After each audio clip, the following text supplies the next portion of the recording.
New York City mayor's race. Competing stories in the Wall Street Journal and New York Times regarding Dan's friends, all the plutocrats who don't want a socialist mayor. The New York Times reports that they're meeting today. This is 107, that there's a meeting already probably underway, if the story's right, 8:30 breakfast this morning, I think. Wealthy New York developers call meeting to plot Mamdani's defeat. Some of New York's largest landlords will convene on Tuesday morning for an urgent gathering to support Cuomo, saying, quote, the time to act is now. That's quoting from an email sent by one of Dan's plutocrat friends. Back from the Hamptons, it took them 8 days to gear up, but now allegedly meeting to talk about how to form some sort of entity to stop Mamdani. But the Wall Street Journal takes a different approach in their reporting. 108, New York City developers resigned to Mamdani winning now want to work with him. Here's a poll from Siena. Here's the four-way of the candidates still in the race.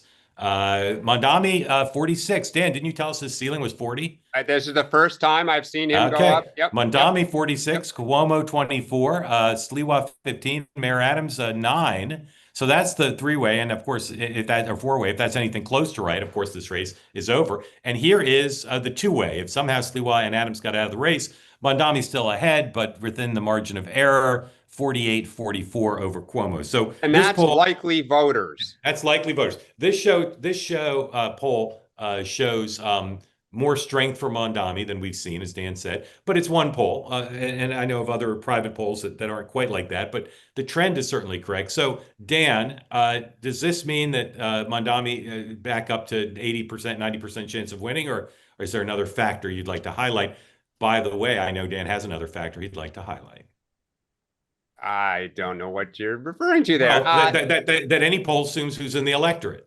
Oh, yeah. Sorry. So, I mean, that's right. So the New York Times poll then says that if you ask registered voters, meaning it's bigger than who is likely to, historically vote in a mayoral, Cuomo was up by a point or two, which is, hat tip mark to two-way tonight in Wick Strategies, because this is what you guys talked about a month ago when you broke down the electorate and said, not only does the race have to narrow, but you need the electorate to expand beyond its traditional stuff. I will say, and I know there's no way to help this, all these New Yorkers leaking that they're meeting to try to stop Mamdani, like, you got to keep your mouth shut, because I think one of the reasons Mamdani might be legitimately rising above 40% is this idea of everyone is conspiring, publicly, Trump, billionaires, everyone to stop. Guys, shut your mouth. Couldn't agree more. Yeah. Although this leaked out. Sean, do you want to weigh in on our mayor's race? It's over. It's over. Okay. Get used to mayors and done. Once again, that was a delicious video experience. I think you'll agree. Now, what you need to do in return for getting to enjoy that is hit the subscribe button, be part of the two-way community, never miss a thing.